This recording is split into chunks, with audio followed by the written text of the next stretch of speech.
بسم اللہ الرحمن الرحیم.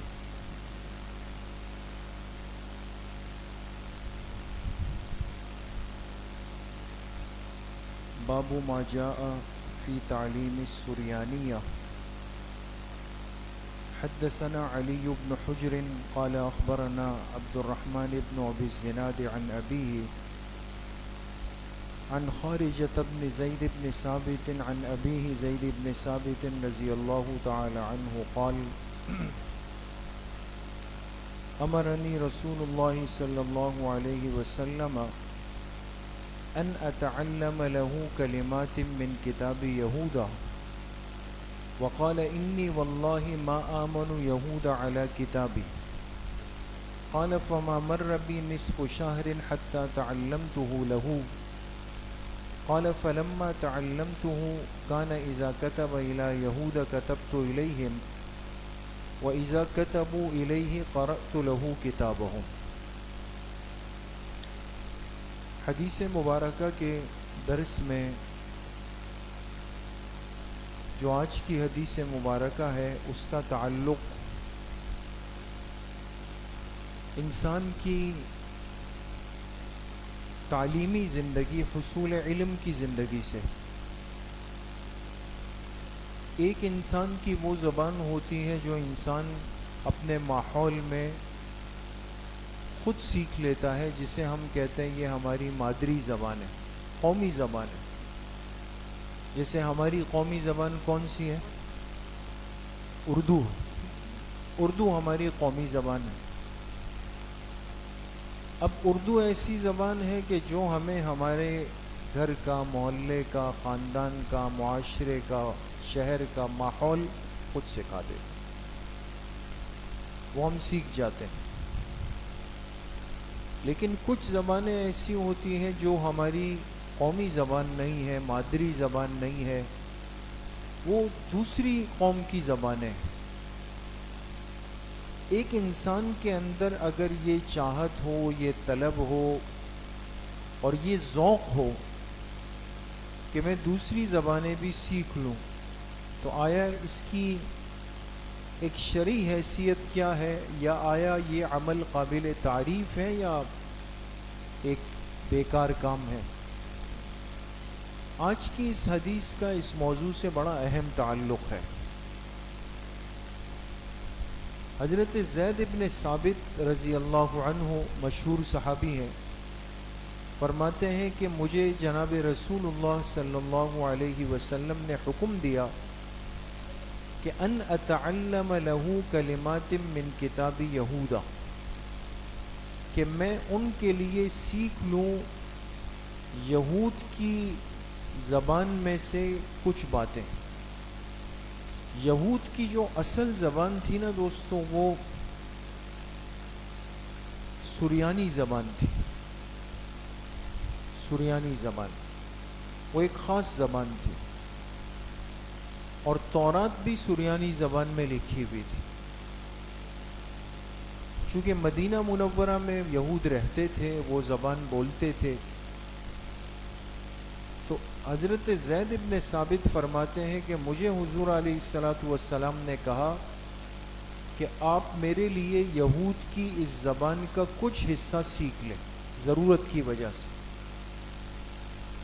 وقال، اور آپ علیہ الصلاۃ والسلام نے فرمایا انی واللہ ما آمن یہود علی کتابی، کہ بخدا میں یہود پر اطمینان نہیں کر سکتا اپنے خطوط کے بارے میں.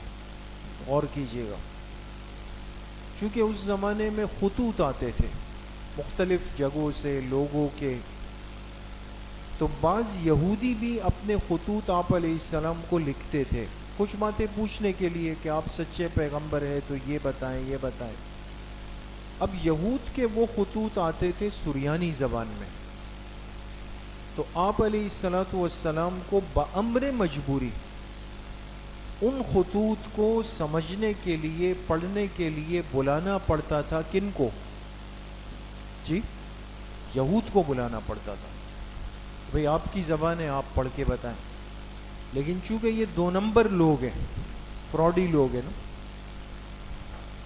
گڑبڑ بھی کر جاتے تھے. اب کچھ پتہ نہیں تو آپ علیہ الصلوۃ والسلام نے فرمایا کہ میں ان پر اطمینان نہیں کر سکتا ہوں کہ یہ مجھے آیا صحیح بات کہہ بھی رہے نہیں کہہ رہے. قال حضرت زید ابن ثابت فرماتے ہیں فما مر ربی نصف شہر، ابھی آدھا مہینہ نہیں گزرا تھا. آدھا مہینہ، آدھے مہینے میں کتنے دن ہوتے؟ 15 دن. آدھا مہینہ نہیں گزرا کہ حتی تعلمتہ لہو، کہ میں نے یہود کی سریانی زبان سیکھ لی. کمال دیکھے، کسی دوسرے قوم کی قومی زبان کو 15 دن سے کم عرصے میں سیکھنا آسان ہے دوستوں. ایسی ذہانت اللہ نے اس طبقے کو دی کہ میں نے 15 دن میں وہ زبان سیکھ لی. قال فلما تعلمتہ، فرماتے جب میں نے وہ زبان سیکھ لی تو کان اذا کتب الی یہودا، اب حضور علیہ السلام کو بڑی سہولت ہو گئی. تو جب آپ کو یہود کی طرف کوئی خط لکھنے کی ضرورت ہوتی تو کتبت الیہم، تو مجھے بلایا جاتا اور میں آپ کے لیے خط لکھتا تھا. اور وَإِذَا كَتَبُوا إِلَيْهِ، اور اگر یہود آپ کی طرف خط لکھتے تھے تو قرأت لَهُ كِتَابَهُمْ، میں ان کا خط پڑھ کر آپ علیہ السلام کو سنایا کرتا. تو اب پوری حدیث کا ترجمہ تو بالکل واضح ہے. تو آپ بتائیں کہ اس زبان کو سیکھنے سے آسانی ہوئی یا نہیں ہوئی؟ آسانی، بہت بڑی آسانی ہے. تو ایک بات تو یہ ثابت ہو گئی کہ کسی دوسری قومی زبان کو سیکھنا، پھر خاص طور پہ وہ زبان جو ایک عالمی حیثیت اختیار کر جائے، جس کی ضرورت آپ کو پوری دنیا میں پڑتی ہو، تو اس کو چاہے اپنے دینی فائدے کے لیے سیکھا جائے پھر تو جائز بھی ہے، بلکہ باعث اجر و ثواب بھی ہے. ایک آدمی کہے جی میں انگلش، میں فرینچ، میں چائنیز اس لیے سیکھتا ہوں تاکہ ان کی زبان میں ان کو دعوت دوں، ان کو اللہ کا تعارف کراؤں، ان کو دین سمجھاؤں، سکھاؤں، تو اس پر اللہ پاک اس کو اجر بھی دیں گے کہ اس نے اس مقصد سے سیکھی. تو یہ بات تو بالکل واضح ہوگی. اس کے ساتھ ساتھ محدثین نے یہ بھی لکھا کہ اگر کوئی شخص اپنی دنیاوی ضرورت کے لیے، دنیا کی حاجت کے لیے کوئی زبان سیکھتا ہے تو وہ بھی بلا کراہیت درست ہے. جیسے بہت سارے احباب آج کل چائنا جاتے ہیں، آتے ہیں، امپورٹ ایکسپورٹ کا کام ہے. چائنیز الگ زبان ہے بالکل، اور پھر کچھ الگ ہی زبان ہے. تو اگر کوئی اس مقصد سے سیکھتا ہے کہ بھئی کاروبار کی آسانیاں ہو جائیں، بالکل درست ہے. انگلش اس لیے سیکھتا ہے کہ آج کی دنیا میں اس زبان کا ایک وزن ہے، ضرورت ہے، بچوں کو کل کوچنگ دیں گے، سکھائیں گے، پڑھائیں گے، بالکل سیکھ سکتے ہیں، اس میں کوئی حرج بھی نہیں. تو جواز میں تو کوئی کلام نہیں ہے دوستو، انسان سیکھ سکتا ہے اس میں. البتہ اس میں دو چیزیں علماء نے لکھی، دو باتیں. ایک بات تو یہ لکھی کہ اگر کسی قوم کی زبان کو سیکھنے سے وقتی طور پر کسی نقصان کا اندیشہ ہو یا وقت کے تقاضے کی وجہ سے اس زبان کا انسان استعمال ترک کر لے تو پھر اس کو ترک کر دینا چاہیے. اور اس کی مثال میں آپ سے عرض کروں، بر صغیر پاک و ہند، جب پاکستان ہندوستان تقسیم نہیں ہوئے، یہ پورا خطہ بر صغیر کہلاتا تھا. اور ایک آپ جانتے ہیں کہ ایک عرصہ اس پر انگریز نے حکومت کی، وائسرائے حکومت رہی اس پر. جب انگریز کے خلاف تحریک آزادی چلی، اس میں مسلمان بھی شامل تھے، اس میں ہندو بھی شامل تھے، سکھ بھی شامل تھے، سب قومیں شامل تھیں. کہ بھئی انگریز کو اس خطے سے نکالنا ہے، یہ اپنے ملک سے نکل کے یہاں آ کر کے یہ ہمیں غلام بنا رہا ہے۔ تاریخ ہندوستان کو پڑھنے سے بہت ساری باتیں سمجھ میں آتی۔ تو اس موقع پر ان ساری بر صغیر کی جو قومیں تھیں، مسلمان، ہندو، سکھ، پارسی الی آخری، انہوں نے بیٹھ کے ایک فیصلہ کیا اور اس کو نام دیا ترک موالات۔ ترک موالات، میم پڑھ رہا ہوں، ترک موالات۔ جو حضرات تاریخ کی کتابوں سے دلچسپی رکھتے ہیں ان کو یہ لفظ ملے گا کہ جس میں لکھا ہوگا کہ ترک موالات کی تحریک چلی۔ یہ ترک موالات کیا تھا کہ فیصلہ ہوا کہ انگریز قوم سے بالکلیہ بائیکاٹ کیا جائے، ہر چیز ترک کر دی جائے۔ اور اس میں ایک یہ بھی نقطہ تھا کہ ان کی جو زبان ہے، انگریز کی زبان انگلش ہے، کوئی بر صغیر کا رہنے والا آئندہ یہ زبان استعمال ہی نہیں کرے گا، بولے گا ہی نہیں۔ بات سمجھ رہے؟ ایسا نہیں تھا کہ وہاں پر کوئی پڑھے لکھے لوگ نہیں تھے، بڑے بڑے پڑھے لکھے لوگ وہاں موجود تھے۔ تو یہ فیصلہ ہوا کہ ہم ان پر اپنا اظہار نفرت کریں تو آئندہ کوئی یہ زبان بولے ہی نہیں۔ تو ہندوستان میں ایک بڑی شخصیت گزری، جو کانگریس ایک بڑی تنظیم تھی، اس کے لیڈر تھے، عالم بھی تھے، مولانا ابوالکلام آزاد رحمہ اللہ۔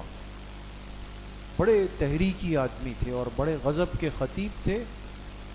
اور مولانا ابوالکلام آزاد نے اپنی طالب علمی کا ایک حصہ انگلینڈ میں گزارا تھا، انگلینڈ میں۔ انگلش کے ماسٹر تھے، انگلش فر بولتے تھے عالم اور بڑے جری آدمی تھے۔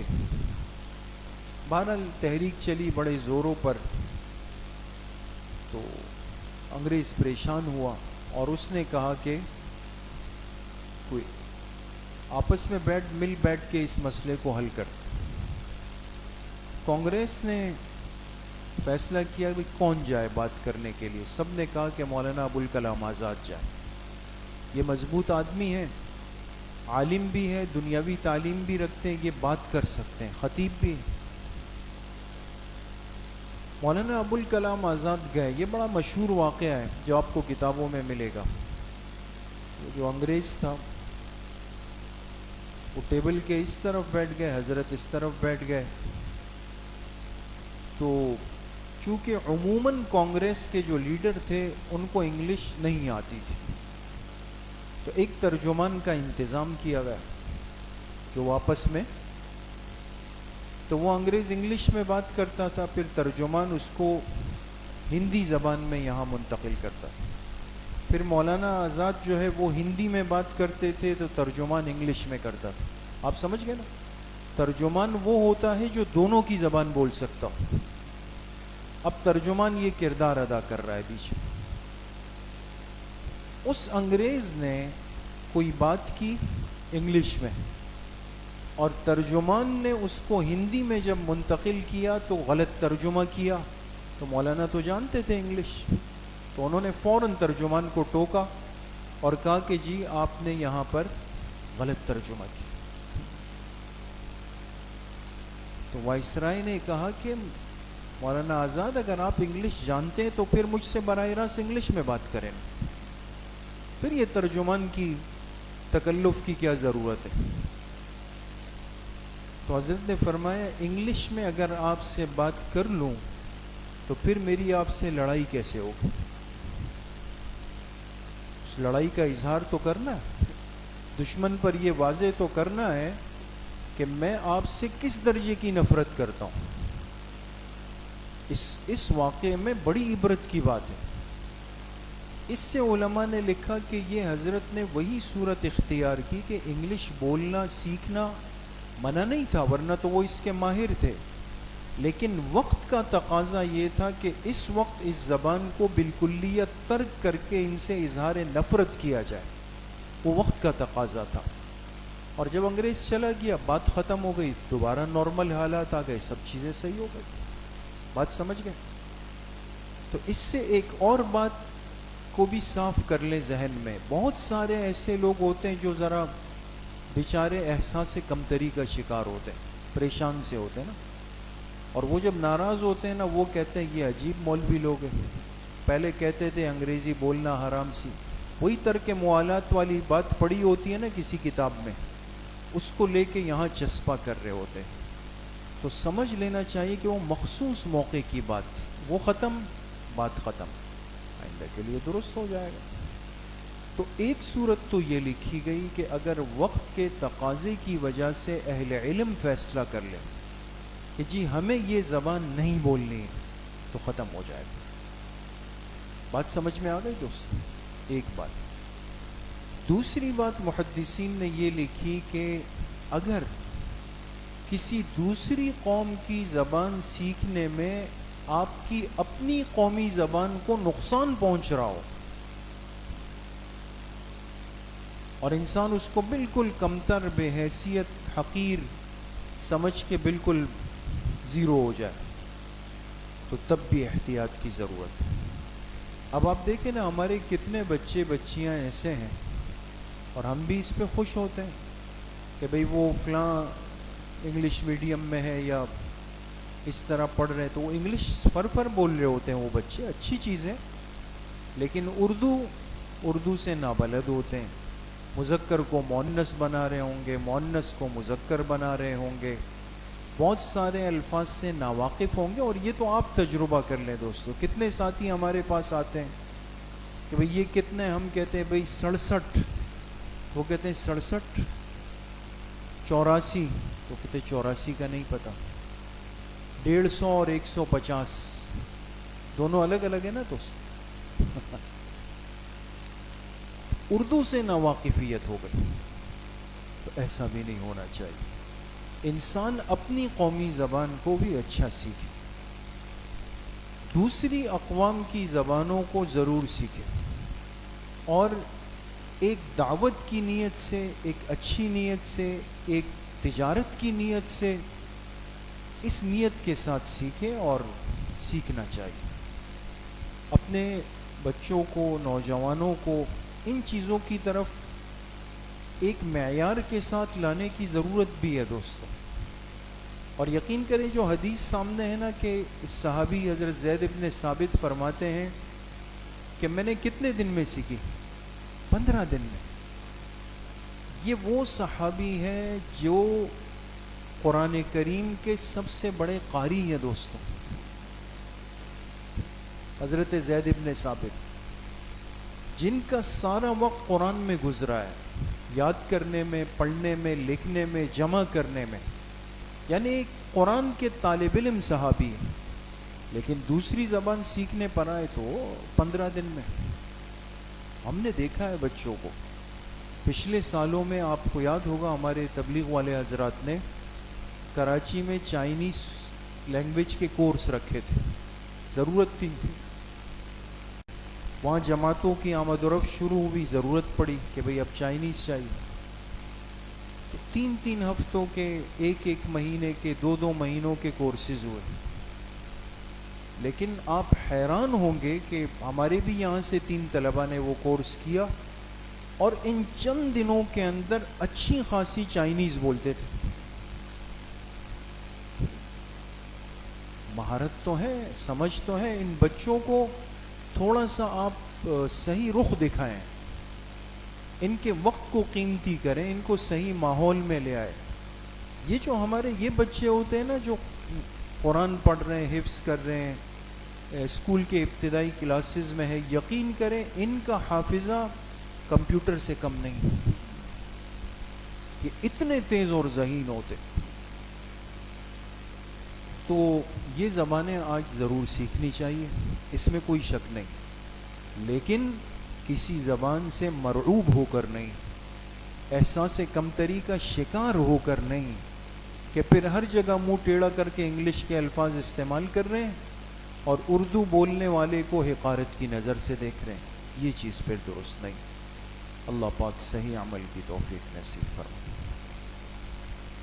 الحمدللہ رب العالمین والصلاۃ والسلام علیہ وسلم.